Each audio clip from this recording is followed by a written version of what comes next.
as we're going into the draft here. Anteiku versus Inter. We'll have to see what the bans are looking like. One thing I wanted to point out is in previous sets, we saw Dojo bans being drawn out by Anteiku from the other teams. We'll have to see if Inter ends up going with the Dojo bans here as well, or if they decide that that's not actually a threat and the other teams were overvaluing the pick.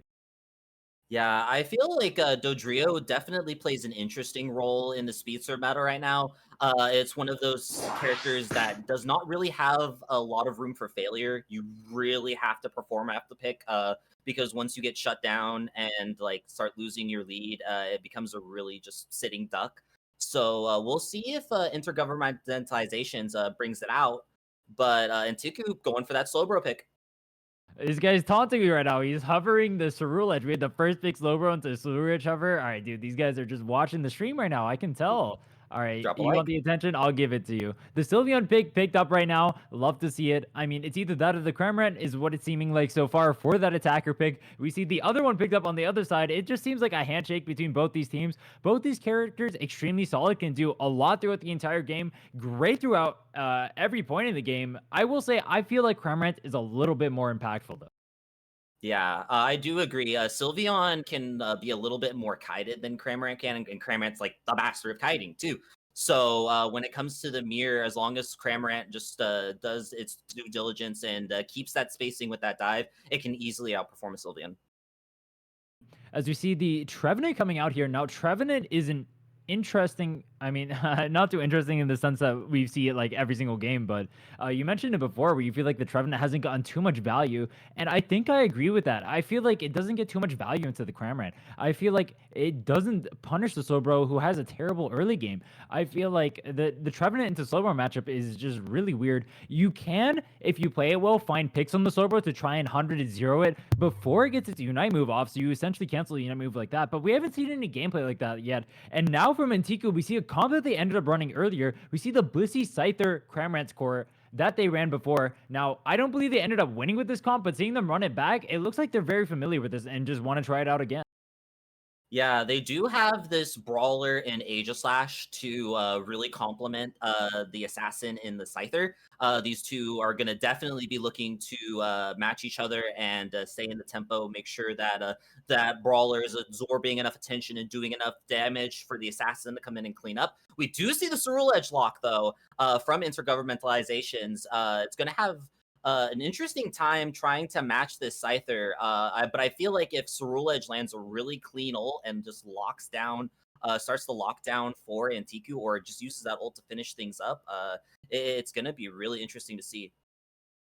I feel like this Roulette is going to be really hard to play into both the Blissey and the Slowbro. The Blissey keeping up any target it's going to jump on pretty healthy. I'd imagine it has a rough matchup into the Scyther as well. So a really interesting pick. Maybe just trying to flex a little bit over here, but maybe I also am not the most familiar with the Cerule Edge does. So maybe he know, or I'm assuming he knows a lot more about the character than I do. So maybe there's an actual reason for playing this. Maybe he felt like having a little bit of fun. I'm not sure, but I feel like going into this draft, Anteiku has a giant, or I won't say a giant, a decent sized advantage here. They have the Cramorant and Blissey core that they had before. They have an Aegislash that is looking pretty good inside of this draft. They have a Slowbro for the picks in the late game. I feel like everything you could possibly want in a draft is exactly what Anteiku has right now.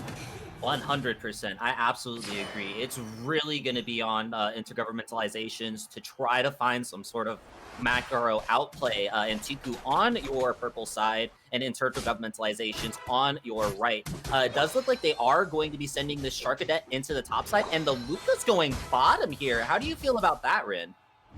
Uh, we've seen a decent amount of Luca bottom in like scrims and whatnot before. I don't think it's that bad. I think it has good last hits, and into Cramorant especially, you can end up knocking farm outside of the whirlpool. So that's a nice little interaction there with the meteor mash. So a little bit of interesting tech there. I'm not sure if that's exactly why they went for it, but one thing I want to note here is we saw something interesting in the Hoopa actually opting to stay in the top side over here rather than going for the invade. Now the Sylveon looking for the invade on the Haunted himself and able to find the KO over in their side of the central area, and that means he's gonna be able to get the buff as well. And that Haunted is being put in the dirt. He's not even gonna be level 5 for these upcoming Altaria. Yeah, this is going to be a really big swing for intergovernmentalizations. Getting that Sylveon already level 5 while Anteiku has no move to look for in either lane. this is going to be a huge time for intergovernmentalizations to try to find some picks and start the snowball. Yeah, and we see Sylveon here opting for the Mystical Fire into the Assassins, as we see the boards of Rule Edge dropping to 1 HP, not able to do too much, not quite level 5 yet. And it looks like Inter is going once again for the buff split over here. They really want to focus on having the Sylveon open for the rest of the map to be able to pressure as much as possible, and I really like this play. You took the red buff from their central area before, as we see the Scyther aggressed on here, actually going to be taken down with the Folio pop as well. Not only the Blissey is left here to defend this pad, but he's only level 3. I don't think he's going to be able to stop this dunk. No, that's a 23 going in, and Inter getting a massive advantage in this early game. Sylveon likely going to be able to cap over here too, and that is such a mistake coming out of that Scyther. Yeah, and Teku really missed the secure there, and Inter saw a really good opportunity to slide in with that Charcadeck and secure that piece of farm away from Teku, and it's seeing already how much they've gotten already. Intergovernmentalizations actually looks like they got a little bit more of that 850 farm and this 8-minute farm as well than Anteiku did, so they're going to be setting this Rule Edge up for success. Yeah, as we see 4 members from both sides ending up in this top side coming over for the alt areas, but the Jack button coming out from the Trevenant, able to find the catch on the Blissey, now turning onto the Scyther, but the Scyther barely able to get out with that dual wing beat. But now this means that Inter is going to have a huge advantage going into these alt areas. They should be able to get that, and that should mean a giant snowball going in for them. And keep in mind, they do have the Hoopa for this as well, so they can choose whichever objective they want to fight for. As you see Scyther aggressing in, popping the folio, but going to go down, and the Egg Slash going down as well, trying to jump in, get a little bit of farm as well. Now Cramorant and Blissey are left to farm or defend the pad, and they're both just gonna waltz away, accepting that their pad goes down, and that's gonna mean Regieleki is going over to the side of Inter.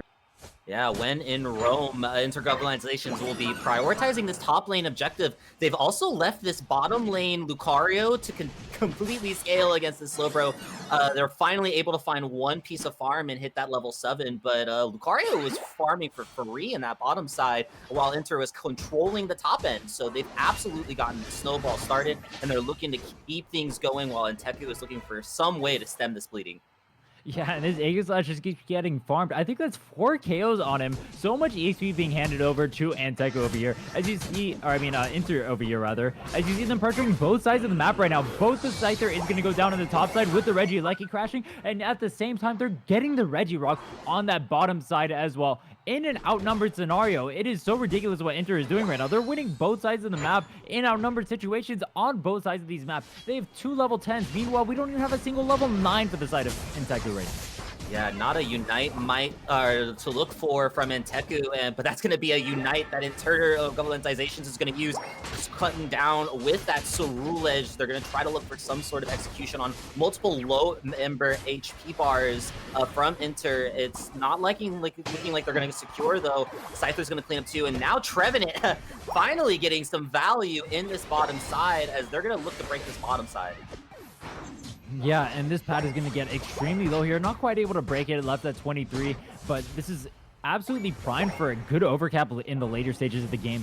Now, at the same time, they also have the top tier 2 broken, which means that the next Regieleki has base pressure here. So they have so much advantage on the map in these next 30 seconds. Once they get up there, they'll have all their Unite moves available for it. Now, keep in mind, Anteiku does have their Unite moves now online. This is the one chance they have to make an opportunity to come back. They need to fish for whichever side they think Inter isn't going to be on, and they need to play to that side. They have a Slowbro Unite coming up soon. They have the Blissey Unite. They have the Cramorant Unite. They need to find one of these picks to be able to get comeback EXP here, or this game is going to look pretty much over. 5 yellow lights for Anteiku is going to be looking for the pick, and they finally found it on the Cramorant. That's going to be a critical knockout for Anteiku. The Hoopa is going to fall with the rings unbound, but Trevenant just looking like the score on that bottom side. H Slash is able to secure the Regieleki, and this is Anteiku's opportunity to try to get some more catch-up experience. Already you're seeing the levels go up sharp. Immediately, Aegislash already gets almost a full level. Scyther gets 2 levels. Cramorant gets 2 levels. And this Aegislash looking like 1v5 potential on the top side. Cleans up 1, but gets knocked down immediately. That's a 40-40, and Anteiku finally back in this game. Yeah, and I'm really not a fan of what Inter just did there. Putting the Inter in their name. I do not like the fact that once they had one of their members, their most fed member, a level 12 Rule Edge, getting caught, they didn't just give up the objective. You have to wait for your Rule Edge to respawn in order for you to be able to fight. You can't win an outnumbered fight like that. They still have all of their Unite moves besides the Slowbro Unite. there's just no way you win that fight. And that misstep means so much comeback EXP on Anteiku, so much that in fact they have the level lead right now. That's absolutely ridiculous. With how disgusting this early game was for Anteiku, the fact that they were in a position to have a level lead is absolutely insane to me. Yeah, and Teku has definitely caught the drug of catch-up experience, and now this Scyther already level 13, and this Asia Slash already at level 12. They're going to be able to match up to this Cerulege. You're going to have to take key uses of that Hoopa trick to try to get out and not get dived on too much. But as I say, Antiku's already diving and starting things off straight away. The Cerulege does not, unfortunately, clean up. The sword is one of the few left standing, and it's all up to the Sylveon, but immediately cut down by the King's Sword, and Teku now looking like the ones that are ahead. Yeah, and throughout that, keep in mind it's only it was about 310 when they ended up expending their Ignite, so every single one of those is going to be back up for the Rayquaza, so nothing lost there for Anteiku. It looks like Inter's trying to get a little bit on this bottom side, trying to catch out Anteiku, looking for a little bit too much of an overextend, but they weren't able to find anything. Now, if Inter is able to find this top Regieleki, keep in mind this does pressure the base. Once again, no T2 pad on that top side, so if they're able to find this, if they're able to get the secure, this will be massive for them. As we see the Cerulege engaging on the Scyther, but taken down to 20% HP. The trick not targeted on him, as the Aegislash is going a little bit too zesty in the back line, and he's taken down the Hoopa at 10% HP, but that's not enough to take him down. With 20 seconds left until the Rayquaza, it looks like Inter is just choosing to reset instead of going for the Aleki fight here.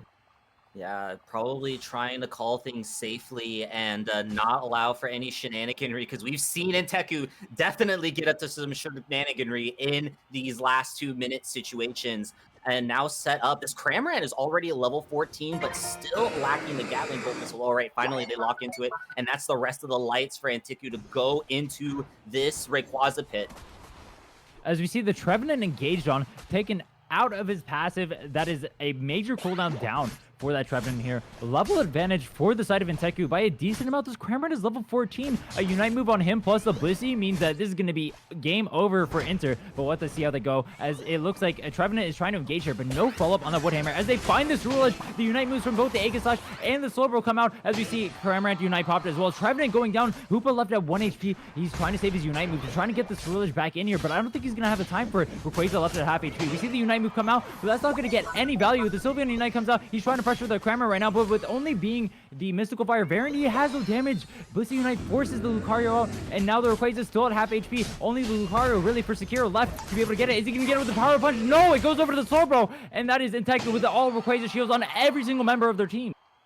Yeah, Intergovernmentalization's trying desperately to stop Anteiku from ripping that Rayquaza or finding a secure, but neither things they do. Unfortunately, just Trevenant getting shut down from that top just snowballed that team fight for Anteiku, and they were able to finally find the Cerulege, lock it down, and then separate it and create a numbers lead that allowed Anteiku to get that Rayquaza. Yeah, and I think 2 times that game, I said exactly what was going to happen in draft phase. You're just going to find the Cerulege, you're going to press your slow beam, and he's not going to play the game. It happened in that topside fight to get them back in the game, and it happened at the Rayquaza fight to win them the game. Twice in a row, you know they have a Slowbro. They first picked it. You did not ban it. The arguably best defender in the game, and you voluntarily picked the Cerulege in it. This is why I said I felt like they were just trying to flex when they picked this character. They have nothing to protect him against the Slowbro. The Slowbro has no other target it needs to prioritize. They aren't able to have the damage to be able to take out the Slowbro beforehand. They don't have the sustainability to keep anyone alive who gets slow beamed, and that means that they're at a numbers disadvantage at any fight that they're going to end up taking with their Unite moves. Yeah, there's no real way for the roster of Intergovernmentalizations to check that Slowbro unless the Sylveon decides to go for the Hyper Voice moveset to shut that down. But exactly, it's exactly as you say, Rin. There's no real point of trying to bait that account that cooldown from that Slowbro if the Trevenant, or if not the Trevenant, excuse me, if the Cerulege just walks in and gets itself slow beamed. Yeah, So I feel like Intergovernmentalizations just did not respect the slow beam. There was no way that they were going to try to bait that out, because they had so many other characters that could have baited out that Unite. They had a slow, they had not excuse me, they had the Sylveon that could have tanked it, the Trevenant. They could have tried to do more, but just unfortunately, the Cerulege walks right into the slow beam every time.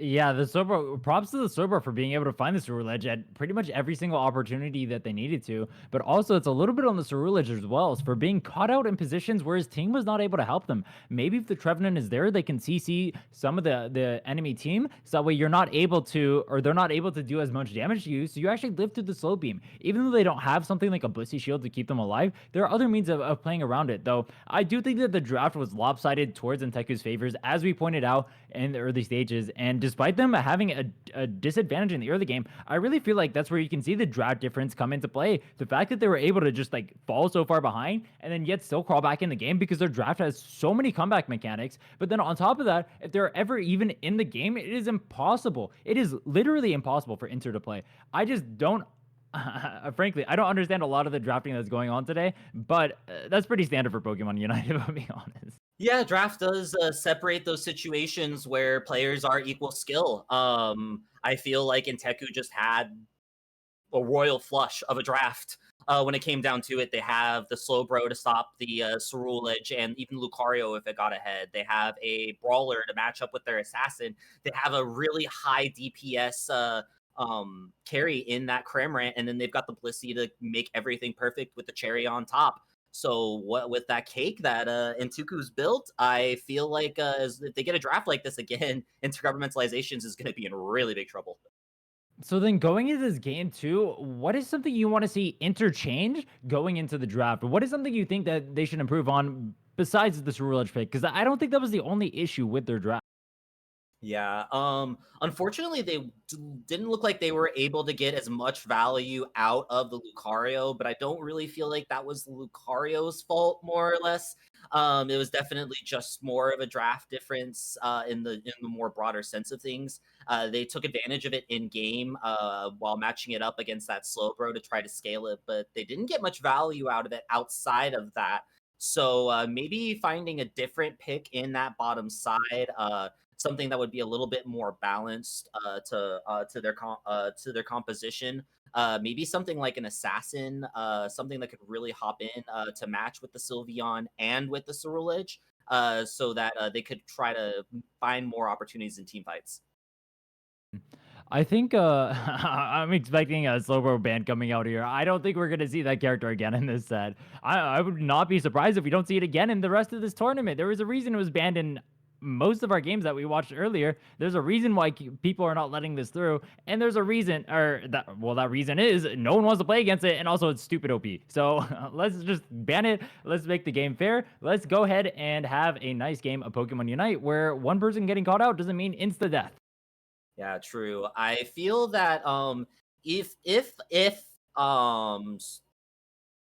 Inteku does get their hands on this Slowbro again, intergovernmentalizations could possibly look at a Chandelure or some sort of other tank busting character to really break the line. Because once that Slowbro goes away, Inteku's draft doesn't really have any sort of pure frontline outside of that Aegislash and the Blissey to follow up. So maybe intergovernmentalizations could look for more tank focus damage instead of more burst damage to really try to shore things up. Yeah, I think that's a good point to make because they opted for the Mystical Fire Sylveon instead of the Hyper Voice Sylveon because they want their survivability against the Scyther. But when you're doing that, that means you're worse off against the Cramorant, you're worse off against the Aegislash, you're worse off against the Slowbro, and those are the things that your comp needs help dealing with. The Scyther is not a character that your comp needs help dealing with. That's a character that your Lucario should be able to deal with. That's a character that your Trevenant should be able to deal with. That's a character that your Cerulean should be able to deal with. You need the Sylveon to be able to deal with the characters those characters can't deal with, like the Slowbro. If either of those characters walk up to the Slowbro, the Lucario, or the Ceruledge, they're just going to instantly get Unite moved, and then they're not going to be able to play. Sylvan is the only character on that team that has the ability to deal with the Slowbro, yet they opted for Mystical Fire, which does virtually no damage to the Slowbro. You're basically tickling him. I mean, frankly, you're basically tickling everyone in the match. I feel like that moveset is grief 99, or I'll say 95% of the time. I think the only time it is good is when there are multiple speedsters on the enemy team or the entirety of the enemy draft is focused around assassinating your backline. I think that's the only time you ever want to run Mystical Fire over Hyper Voice. I think Hyper Voice is way too strong right now. I think it does too much for your comp. I think it enables too much. It has just as good of an early game. It scales insanely well. You have Calm Mind Plus, which is so disgusting of a move. You have the damage from Hyper Voice, which lets you rip Rayquaza too. It's just too powerful. Yeah, I know you don't know much about me, Rin, but Ribbon is in my name for a reason, unfortunately. Sylveon is my main. So I really do. Now that you bring all this up, I actually really don't understand why, even if that they brought this Sylveon into the jungle, right? That they decided to go for the Mystical Fire moveset because Hyper Voice just clears jungle so much more.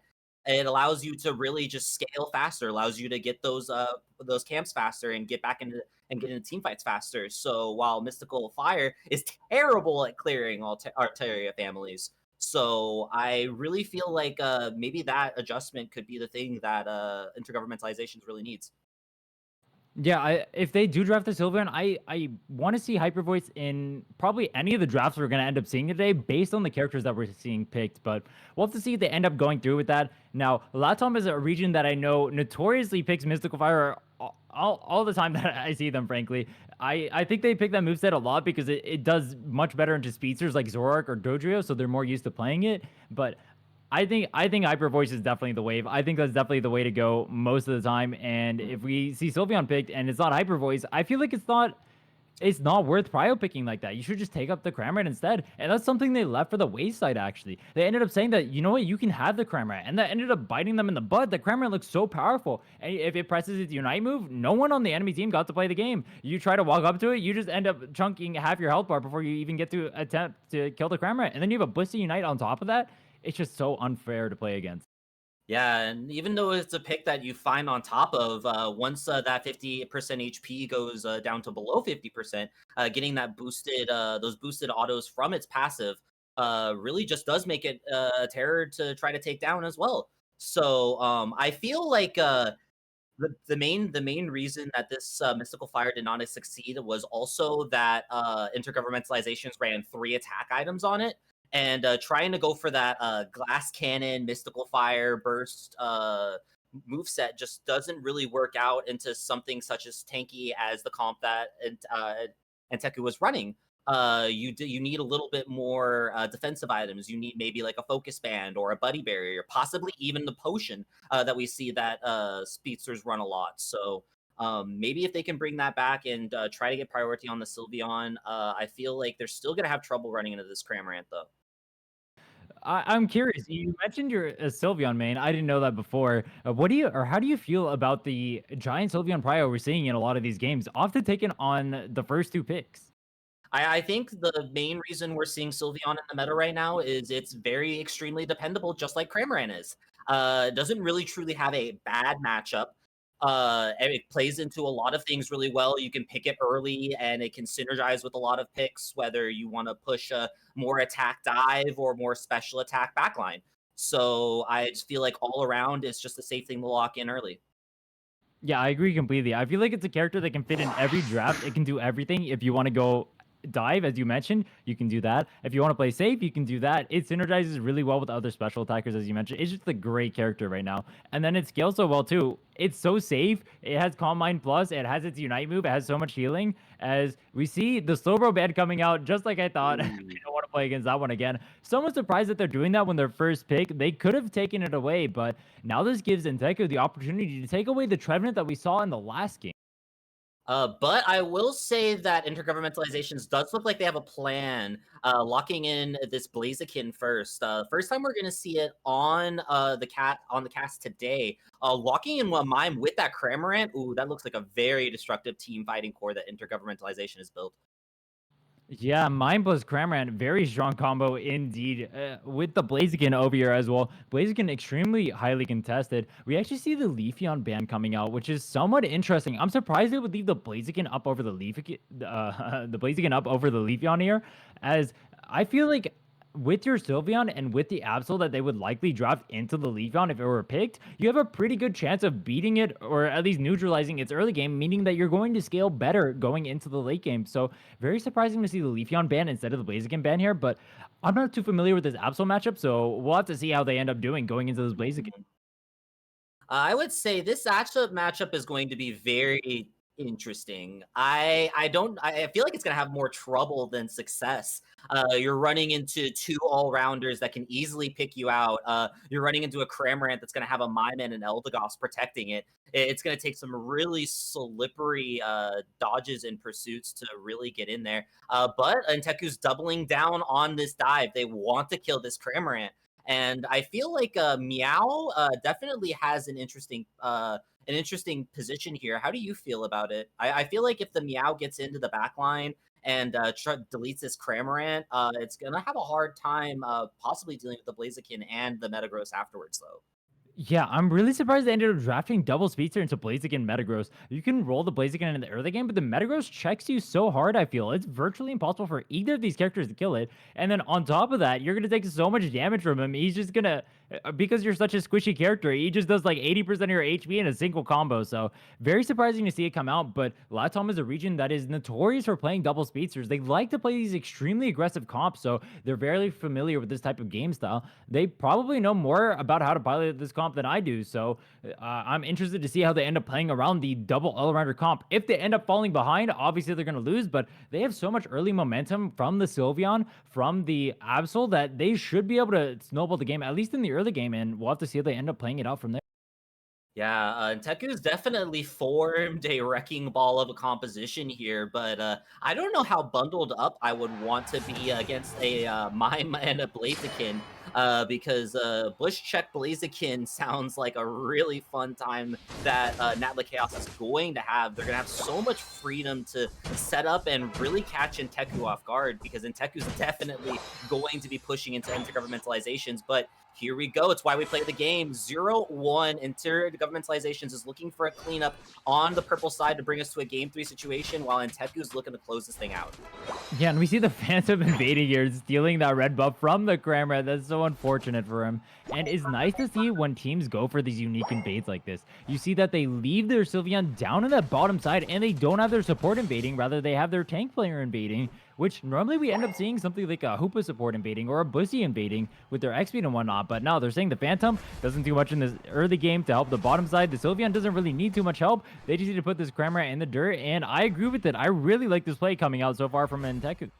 Yeah, Cramorant doesn't really have a lot of damage early on until it gets access to that level 4. So with this Phantom being a big, fat HP bar, is going to buy so much time for Anteiku.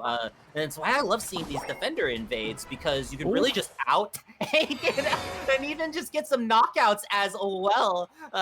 Anteiku is going to be the one walking out with a level 5 out of the jungle. Meanwhile, Intergovernmentalizations is just going to be continuing to struggle. Yeah, and this is what I meant by they're so familiar with the speedster comp. They understand that if they have their Phantom invading in that bottom side, the Sylveon's not the one who's going to be carrying this game. It's the two speedsters that are going to be creating chaos throughout the entirety of the game. So them being able to snowball from this top side, but not having Inter's jungle in that top side, means that they have so much more attack waste stats. They have so much more damage. They have so much more levels on their characters that are going to carry. So great play coming so far out of this early game from Anteiku. And while the Blaziken is level 6 in that bottom side, I think having these speedster characters, these speedster type characters snowballed, is much more impactful. Yeah, I feel like Intergovernmentalizations has gotten exactly what they wanted here. They've gotten this Blaziken online early, but Anteiku has definitely snowballed out of control here. Already level 7 on this Meow. Absol's going to be looking close to level 7 as well. And once that Trevenant finds level 5, right there it goes. I feel like Anteku's going to be a really early, in a really great spot for this 7-minute engage. Yeah, and we see it looks like both teams are handshaking these Altarias coming up here, 3 on each side. So I doubt we'll get any KOs coming out here. There shouldn't be too much aggression coming out of Inter. I feel like if they move up too far forward, they're just going to get knocked out by the Absol, by the Meowscarada. As, yeah, you can see here they're playing extremely passively. And you can see how much damage this Metagross ends up doing to this Absol here. Like, just one Gyro Wall takes him so low. As a slight misstep from the meeting, it means that he ends up going down to that pursuit. Yeah, and Teku's going to be able to find some really critical scores up here, getting more stacks on that Blissey. But the Cramorant is able to clean up one, and that's going to send Teku running away.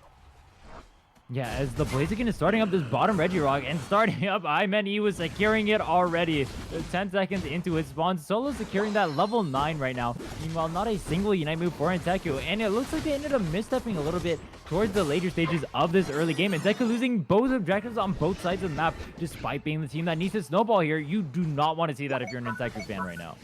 Yeah, I feel like intergovernmentalizations just really caught them off guard when it comes to the macro, starting both of those objectives at the same time and really causing Anteiku to try to find a place to be, but that place was nowhere. Starting things here in the top side, that Meow Unite does not look like it cleans up anybody. The Absol is going to finish up that kill, but the Cramorant Gulping Gold Missile will clean up the rest of Anteiku, allowing this tier 1 secure, and that's going to give this Metagross some time to stack, and then they're going to clean it up with a Blaziken 40.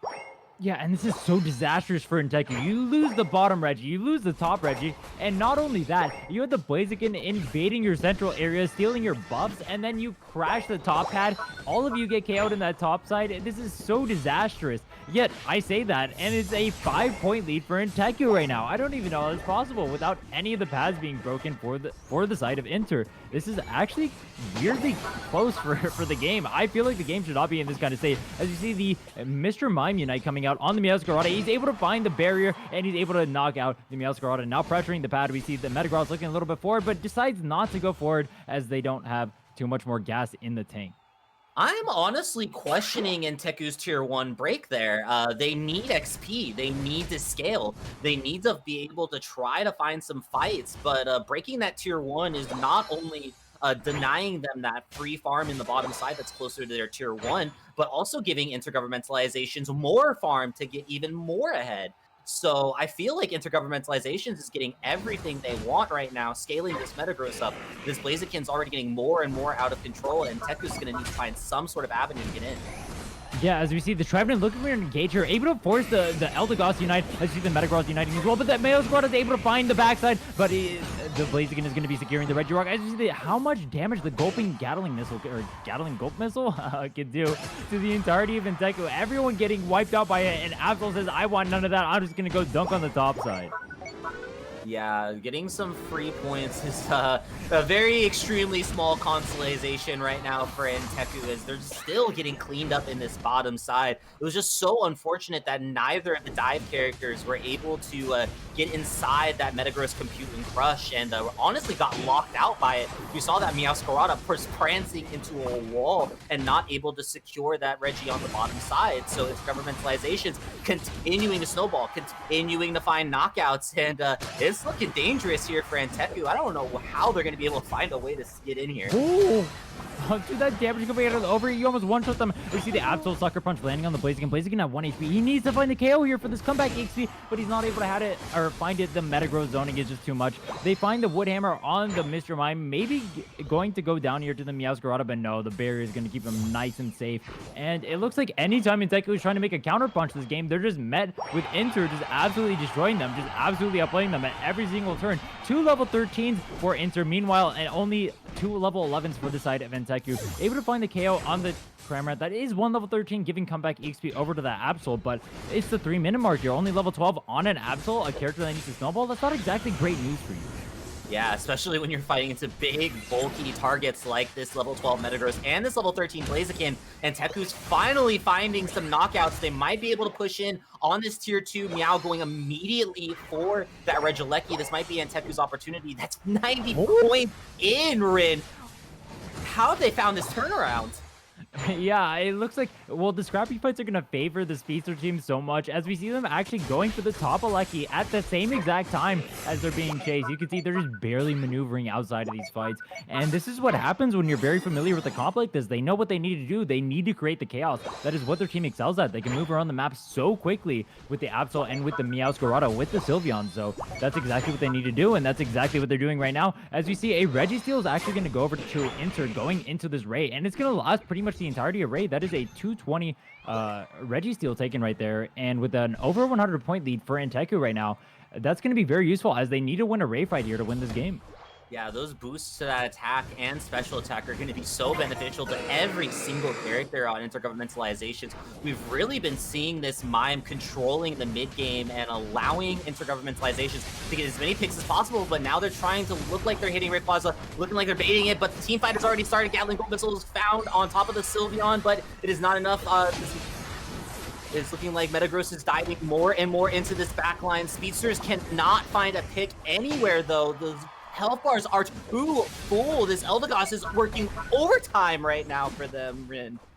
Yeah, and Teku didn't have any Unite moves, and now Inter is looking for the Rayquaza. They have the Blaziken here. Are they going to be able to find it? Yes, there's not a single person on Anteiku over there, but meanwhile, you have both the Meowscarada and the Absol scoring. 1 minute and 11 seconds left. If they can end up breaking some of these shields, maybe Anteiku can still win. They have an over 100, or no, they have a 50-ish point lead right now. So if they can start breaking these shields, if they can stop Inter from scoring over here, they will be able to secure this lead, as I can't tell how many shields are left in this bottom side. With only 10 points left on the shields. No more shields left for Inter. They still have to score. I don't know if they know that. I don't know if they know they're behind, but they have no more shields. But the Blaziken with a massive overheat, able to find the Absol. Is he going to go down the Meowscarada? No. It looks like Inter now with the ability to pressure the pad. They need to get the score in from the Mr. Mime or the Cramines here. As the Unite move for Metagross coming out, taking out the Blaziken, or the Blissey rather. Only the Meowscarada and the Trevenant left to defend this, as the Meowscarada goes in, not able to find any value. Trevenant is taking extremely low, finds the Horn Leech on 4 members. Woodhammer comes up, knocks out every single person, able to group up everyone with a sliver of HP,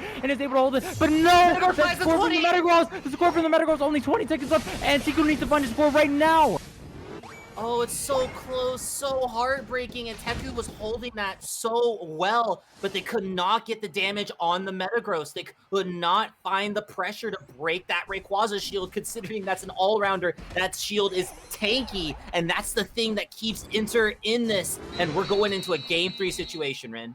Oh, that was so close. If they just stopped him from scoring, if they stopped the Metagross from scoring, it would have been a 1 game for Anteiku right there. Such a great defense. The Trevenant was 1 HP with the Horn Leech, able to sustain just a little bit off, hitting all 4 members into the Woodhammer combo, stalling it out just a little bit, but winning by 23 points is Inter in that final stage of the game, able to find a clutch fight at the Rayquaza, but a really good play, frankly, from Anteiku to realize they're not going to win the Rayquaza fight and just look for the backups to put them in a position where they were so far ahead. They almost won despite the fact that Inter ended up scoring, I think, 3 times with the Rayquaza.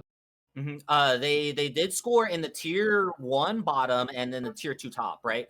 But it Yes. wasn't only just that Metagross scoring, it was also that Blaziken finding these little minutia, like 10, 20-point scores that was also putting them ahead as well. So, and Teku just unfortunately not able to keep the pressure on, and Intergovernmentalizations just wins the game.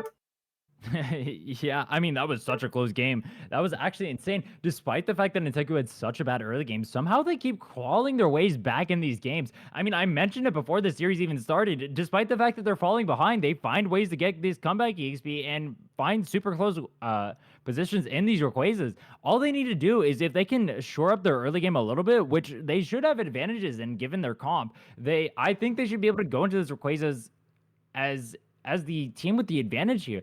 That fight, they were so far behind, despite the fact that they had a point lead. They were so behind in EXP. They were so behind in terms of team comp. But if assuming their comp ends up playing the standard way, the way I expect it to, the way it should play, they should be able to have a lead going to the Ray. And I mean, you can see how well they're playing this from behind. Imagine how well they would play from ahead. Yeah, absolutely. These speedsters have so much mobility and it's providing so much value to Inteku. They're able to really get those scores in and they're really able to just slip in and find angles to get those goals in while Intergovernmentalizations is doing other things on the map.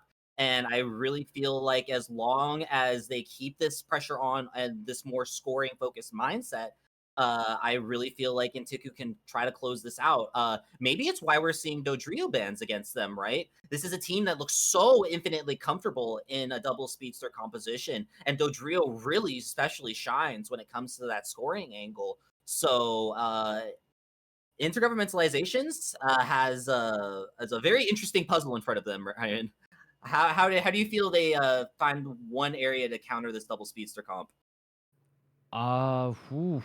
I don't know. Maybe they feel like they won that game so hard that they don't think it's an issue, because they did win the early game in an extremely proficient manner, right? It was only towards those later stages of the game, around the 4 minute mark, where they really started to crumble, where Intaiku was able to find those picks, right? Able to get that little bit of comeback XP. It all started with that Cramorant dying on the T2 pad on the orange side. So that gave Intaiku a little bit of momentum. It gave them a little bit of disruption in the state of the game for Inter, where they were so far ahead. They just had full tempo and everything. And so maybe they just feel like they just need to clean up their gameplay a little bit, and they'll have the game. Maybe they don't worry about the comp here. And I don't know if I can blame them given how well that game was going up until the point where the Cramorant died.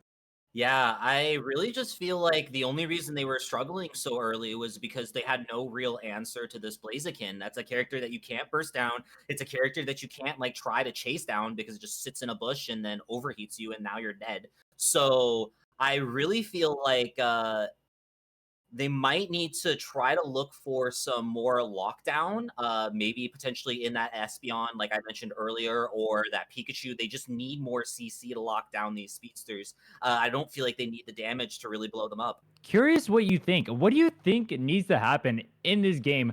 What do you think is going to happen in terms of draft changes? Who do you think really needs to change up the draft? Do you think both teams are just going to run back exactly what we saw earlier? Are we going to see the double speedsters coming out again? Are we going to see the all-arounder comp? Or do you think we're going to see a massive shift coming in here and maybe teams trying to look to pick up a bigger advantage in the side of the draft?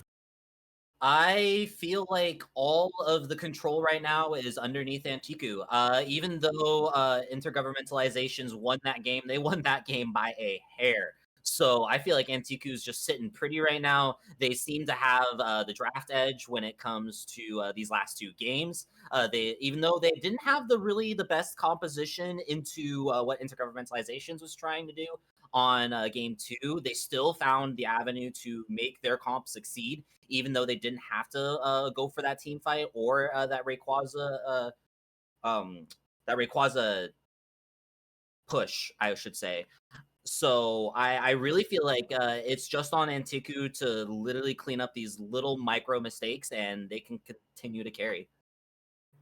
Yeah, I'm really curious. I've noticed a lot today. I feel like last pick is generally very impactful inside of these games, and red side seems pretty heavily prioed in a lot of these games. It's interesting to see how the meta shifts to be a more or orange side, I guess, orange side favored meta, where teams are prioritizing that last pick, feeling like there isn't like a super standout character that really needs to be first picked, as there's a lot of really strong characters inside of the meta right now. We have the Blaziken, which has a lot of prio. We have the Slowbro that has a lot of prio, but like none of these are super stand out outside of each other, right? You're not like, oh, I need a Slowbro instead of a Blaziken, otherwise I'm gonna lose the game, right? You can have one or the other, and it's still gonna be perfectly fine. It's not like you need to first pick a Cramorant. You can always just pick up a Sylveon. It's not like you need to first pick a Hoopa anymore. There are not really support prios. It's so interesting to see how the meta shifts. How do you feel about I almost want to say like orange side priority in these drafts? Yeah, I feel like you've said it perfectly. I feel like when there's more like very oppressive picks that are in the scene, right? You get that for blue side priority in grabbing those picks.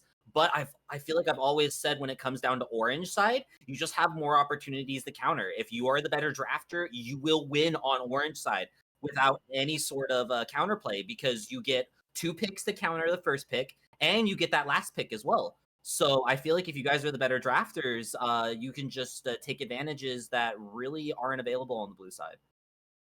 You know, I said that, and then immediately Inteku decides to go on blue side. So I guess I'm a little bit of a capper over here as we see a Desi ban. I don't know what's going on, but the Decidueye ban does not seem like a real thing to me. As we see a little bit of buffering there. A sober ban coming out. That's pretty standard stuff. We expect to see that once again outside of Inter.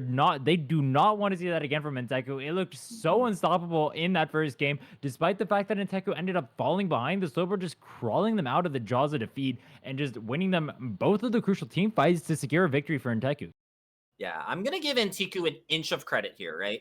I feel like I'm gonna make a bold prediction. I feel like with this Decidueye ban, Antiku might be looking at some special attack artillery picks, like possibly a Venusaur or maybe even a Gardevoir, because they have the draft priority here, right? Like they can choose to go for that double speedster, or they can just mix it up. So I feel like banning this Decidueye might be possibly looking for something later on in the draft. I don't even know what to say right now. I What don't is either. going on? Is this a redraft? I do not understand. We have A9 picked. We have Clefable first picked. There is no way this is real. I'm Oh, expecting. yeah. Yeah, this is a Okay. Yeah. redraft. Yeah, that's All what right. I Redraft. Cool. thought.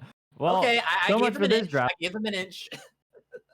All I right. guess Clefable's not first pick worthy. Who would have guessed? I guess, well, maybe Me2X is just insanely strong in this meta, and we're going to allow it in the tournament despite EX spawns being banned. Curious. Oh, we had Oh. a crash. Okay, okay, that makes sense. So there was a crash inside of the game. So we're gonna get this game rebooted very soon, but just a little bit over here. We're gonna have to wait. But game three coming in out over here. Let me go take a look at the bracket real quick and see what's been happening over in losers side. It looks like Orange Juicers ended up taking it over Hoenn 1-0. Obviously, losers being a best of one until you hit losers finals. And Orange Juicers was also able to take it over Yalla Bingo 1-0. So that means Orange Juicers is going to be facing whoever ends up losing this game in a best of three right after this. That will be hosting right here live on the stream. Uh, who do you think who do you think has, or rather, I should say, do you think Orange Juicers has a shot of beating either of these teams, or how do you feel about that matchup? I feel like Orange Juicers is completely in comfort. First thing I said on the broadcast, NA is used to a losers bracket run, right? Well, like every team that we know in UCS has made a losers bracket run in some time, whether it be Orange Juicers, Luminosity, YouTube. Like they're used to that pressure, right? So I feel like Orange Juicers absolutely set up for success right now. They're sitting here watching this cast right now, trying to get a game plan going, and I feel like they'll be able to take advantage of that knowledge that they're going to have to try to find something to counter here, because they've got such a wide berth of champion of Pokemon to pick, right? We've seen Machisel on so many different all rounders. We've seen Zugrug pretty much pilot every tank. So I feel like Orange Juicers is definitely planning right now, but they I feel like if anyone's got this, they've got this in the bag. Yeah, it's interesting to know. You mentioned like having time to prep. With losers being a best of one, they have the ability to watch these games of Anteiku and Inter. So that way they can see whichever team that they're going to play against and see what kind of strategies they have. They can look at their drafting, they can look at how they macro inside of the game itself with specific comps. So Orange Juicers really has an advantage with the way that the tournament is formatted here, weirdly being in losers bracket against whoever they end up playing. Now, obviously, that means when they go into grand finals, if they end up winning, or whoever ends up winning that losers final set, they're gonna have to deal with a bracket reset. But still, going into those losers into the losers finals, it's weird to think that the team that ends up running throughout the entirety of losers weirdly has an advantage because they have the momentum from winning the previous game, and also they're against a team that just lost, so their morale is down, and also they get to watch the previous set from the other team as well. Meanwhile, Inter's been playing this entire time. They don't have the breathing time to be able to watch Orange Juicers. They don't really have the time to know what their comp is going to be. They're going to have to look at it in between their set getting ready. So a slight advantage for Orange Juicers there. But yeah, moving back onto this game though, we saw we saw some interesting bans. There's probably not going to be a Desi ban again, but we will likely see the Slowbro ban coming out. We will likely see the Phalanx ban coming out. Are there any interesting picks you think are going to come out in this game?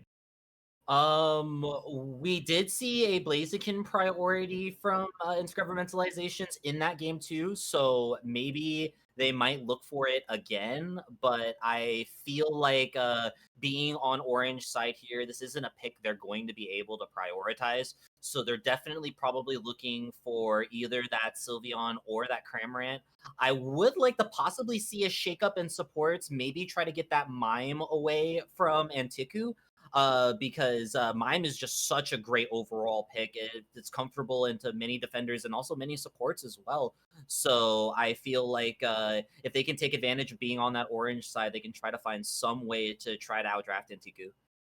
Yeah, Mime is an interesting character too because it does extremely well into speedsters as well. Its Unite move is one of the few forms of CC that actually deals with speedsters so well because it can go through the full heal. It lasts so long. It has a lot of micro stuns inside of it, so you can deal with a lot of the dashes. It covers so much distance. It's one of the best peel tools in the game against speedsters, and I don't see too many people talking about it for some reason. One thing I wanted to ask you going or before this draft, going back to the Sylveon Prio.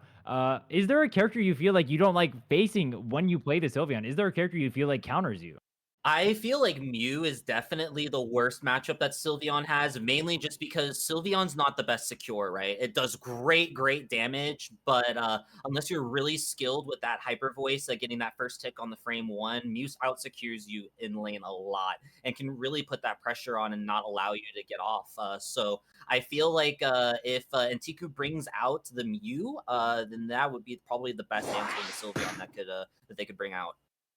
Yeah, I like seeing the Blaziken ban here. That's what I was talking about before. Opting to not go for the Leafeon ban, saying we're gonna give it to Inter and we'll just play a double speedster comp into it. So we'll do what you can do, but we'll do it better. As you see, the Trevenant first pick here, pretty standard. I think them saying that they're not gonna pick up the Mime here, obvious or not obviously, but it's pretty likely that Inter will opt for the Mime eventually. Maybe going for the Hoopa here, maybe going for the Cramorant. We'll have to see. There's quite a few options that are generally taken in this early game or early phases of the draft. As yeah, we see the Hoopa taken, and the Leafeon is also another pretty standard take. We saw Inter playing it earlier and it looked pretty good. That being said, with Anteiku playing a double speedster draft much of the time, and with them playing Cramorant as well, I feel like the Leafeon should not be able to get that much value.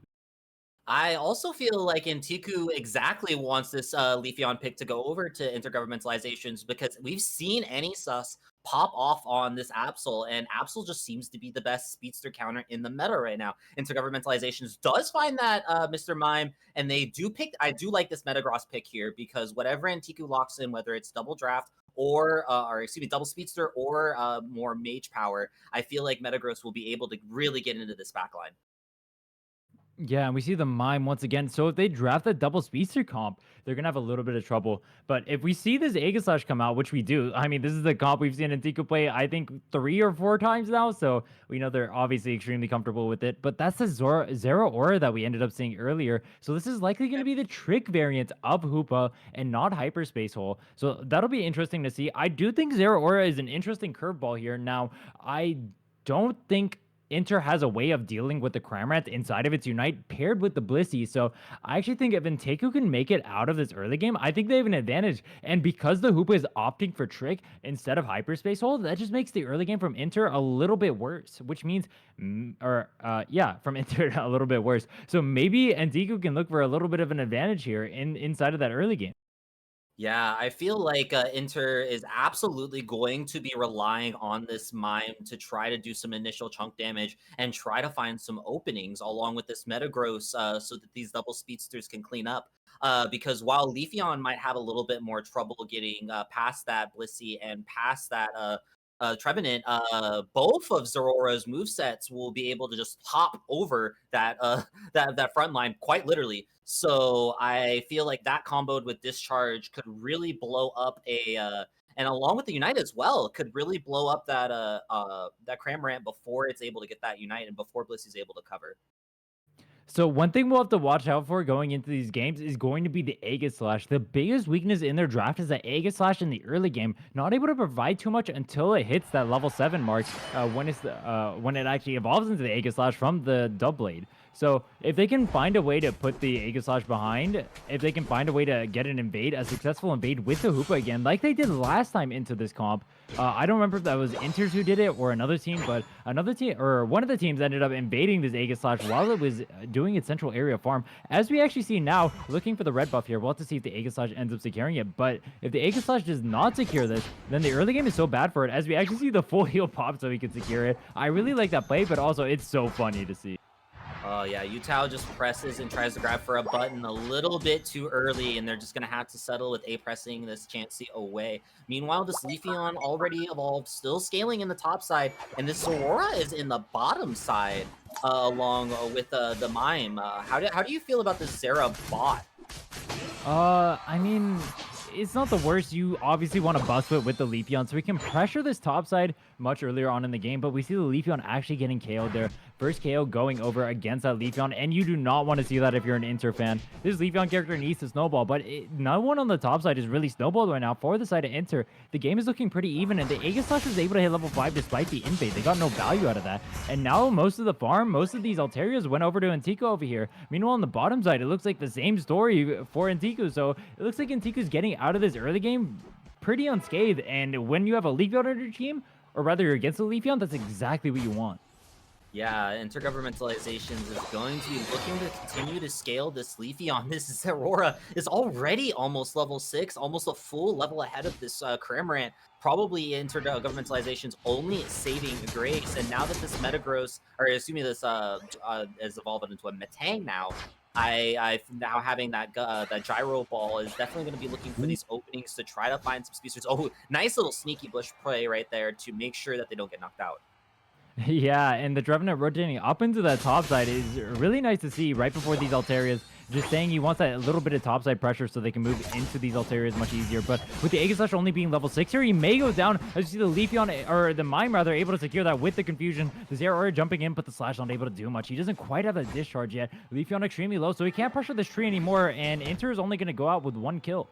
Yeah, I feel like they got exactly what they wanted there, though. Unless this Aurora doesn't find a level anytime soon, I feel like with Leafeon at level 6, Mime at level 6, once they start getting their more of their movesets, they'll be able to really put the pressure onto Anteiku and try not to allow them to scale. We say that, but the Aegislash is now level 7, which means he has a counter to basically everyone on the side of Inter. As we see the Aegislash waiting in the bush. So they're taking extremely low, going for that Citrus Berry. Now we see Aegislash with his shield form sitting on the pad, but he goes so low despite the Trevenant pulled back by the Volt Switch, and they're going to take him down. Now only 3 members on the side of Anteiku against 4 members on this top side. Is actually, we see the Clamor rotate, but he face checked into the Zera Volt switching over, and he's able to find the KO on the Clamor. That's 2 KOs for Inter right there. The Clamor just caught out of position. That is so unfortunate. And as I say, caught out of position, the Metang moving up too far forward, and now Anteiku is turning onto this Regieleki. Yeah, it's just pick city for both sides. Hoopa is only going to be able to stop a few scores and pretty much just delay the inevitable. Meanwhile, the Zora is trying to get some sort of value on this bottom side, along with securing this Reggie in the bottom. We don't exactly know what it is. It is a Reggie steal, so that's going to be really big to try to counter this tier 1 push with this Regieleki that Anteiku might make. Yeah, and they're about to take level 9 on the Zeraora. Plus they have the Leafeon Unite move. They can look to make a play here. Actually, as I say that, the Zeraora is taking down on those mid-ult areas, going a little bit too far. I really think he should have went for some of the lane farm in that bottom side. But with the Zeraora down, that means that Anteiku is looking to pressure this top side. You see the Metagross Unite coming out, but it is canceled. The Scyther Unite coming out, but it is wide. The Aegislash Unite going wide, but they're able to take down the Metagross anyway. The Zeraora Unite coming out, trying to look for the Aegislash, but the shield form comes out, keeping him alive, but the Leafeon comes and counters and takes him down, and that is a counter push, or a push from Anteiku, stopped by Inter. Whew, cheers, love. The cavalry is here from Intergovernmentalizations. The Zeraora and the Leafeon coming up just in time, and the Metagross and that Hoopa buying just enough time for Anteiku to not be able to get that Regieleki in, and also find some knockouts on the back end. So both this Leafeon and this Zeraora are matching the level 10s over on the side of Anteiku, and pretty even right now, and Intergovernmentalizations does have the opportunity to scale now that they have access to these MDVs.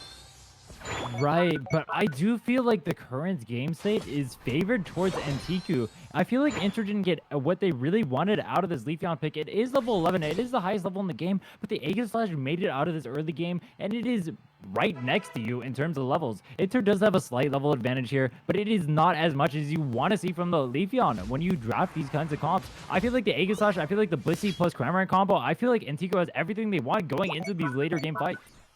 Yeah, Intergovernmentalizations is doing a really good job of trying to find some picks. They almost get that Scyther, and now starting everything off. The Gatling Gold Missile is not enough underneath that 2-step barrage right there that Intergovernmentalizations puts down. But the Aegislash Bliss Assistance combo is cutting down multiple members. It's a bloodbath. It's panic on the dance floor here for both teams. But it does look like Anteiku is gonna win it out. Aegislash getting 2 knockouts. Right, and we can see right there the power of the Aegis Slash. They didn't even use the Blizzy Unite on the Cramorant. The Cramorant doing so much there. The Aegis Slash, no one able to check him at all. They just do not have the sustained damage to take him out. Zero Aura gets hard countered by the Aegis Slash. Leafeon, if you can't burst the Aegis Slash, you can't do anything. As we're looking for Secure down here, but the Leafeon ends up finding it with the Razor Leaf and able to take down the Scyther. But that means that they have it. They are outnumbered on this top side. Is Inter, but the Hoopa resetting is going to take the jump pad. Is going to help them defend this Regieleki. And now we're going to look for a little bit of a low state. I say that, and then Trevenant wastes his Unite move and is getting perma barriered by this Mime. Nice walls by the Mime to keep the Trevenant in there. And the Leafeon score is countered, but he's able to one-shot the Cramorant. Now Scyther has to look to cancel it. Is he going to be able to cancel with the dual wing B? Meanwhile, on the other side, we actually have a portal from the Hoopa. So many plays being made right now as the Egg Bombs are trying to stop these scores from going up, but the Blissey will go down. Trevenant all on his lonesome to defend right now. The Hornleash coming out, but he's able to find all three members right now. Zero Aura turns on the Aegis Slash. Aegis Slash extremely low, looking for a little bit of play. Not able to get his Unite move out. Blinking Health Force for into the Cramorant Unite coming out and is able to find the Revenge KOs. That is 3 KOs going over. And Scyther looking for even more right now. He has dual wing beat up available shortly, but not going to look to pressure any further. And the engage from Inter somehow, or rather the play from Inter somehow countered by Anteiku there. Yeah, Intergovernmentalizations was yanking Anteiku around the map right there, making them focus on the tier 2 in the bottom and the top tier 1. That fight almost went so perfectly for them, but Anteiku clicks into the Cramorant Unite just in time. Scyther finds their Unite just in time. And those 3-minute Unites are ones that can be charged back up. So Anteiku pretty comfortable now, especially since they've gotten some scores in that tier 1 in the bottom, but Intergovernmentalizations is still ahead in points. Right, looking at the levels going into this, level 14 on the Leafeon and level 13 on the Zero Aura. Meanwhile, we have 2 level 13s on the side of Anteiku. I still feel like this does favor Anteiku. However, this will be a close fight. Keep in mind that Inter does have the Hoopa, and they do have a point lead right now. So not only can they look for backcaps, but they don't even have to do anything at this Rayquaza, frankly, and they'll win the game. So the pressure's all on Anteiku here, but I feel like their comp is more favored inside of these fights. Once again, the Blissey combo with that Cramorant, and we'll have to see how they end up utilizing. Okay, Intergovernmentalization's looking for some sneaky positioning here on this bottom side. Anteiku huddling close to their tier 1 as the game is played. Miss Metagross is just sitting patiently, waiting and getting eyes on so many members of Anteiku here. And it does look like it's going to allow Intergovernmentalizations to possibly go for this overcap. They're looking for more, and then Anteiku going for the Rayquaza instead. The Metagross ult does not connect, and he can't get into the pit. Intergovernmentalizations, they find the Rayquaza.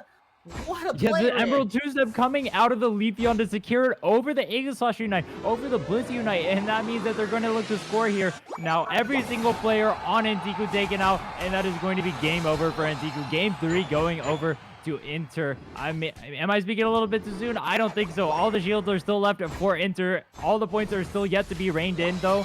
But it looks like another score going in. Yeah, that is a 350-point lead. That is a 450-point lead. There is no way Anteiku is coming back now. And yep, the FF vote comes out, and that is... I mean, honestly, I respect the play from Anteiku. I think it was the right play. Just so unlucky you didn't end up getting the last hit there.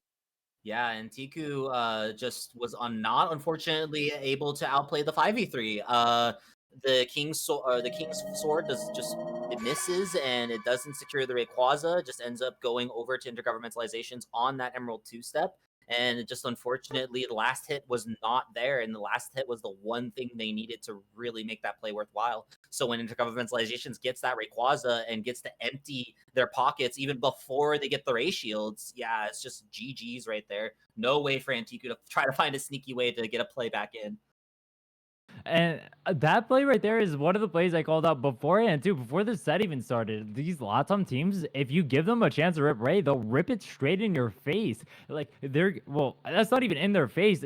Virtually no one on the side of Inter was anywhere near that Rayquaza. The Leafeon barely able to get inside with double aerial ace, plus using the Unite move to barely get on top of it. Like, that was such a weighted coin flip for Anteiku. Not working out for them, but, I mean, it's still a great play. It is still the right call. It is still the right thing for them to do. Just unfortunate execution means that they end up losing this game.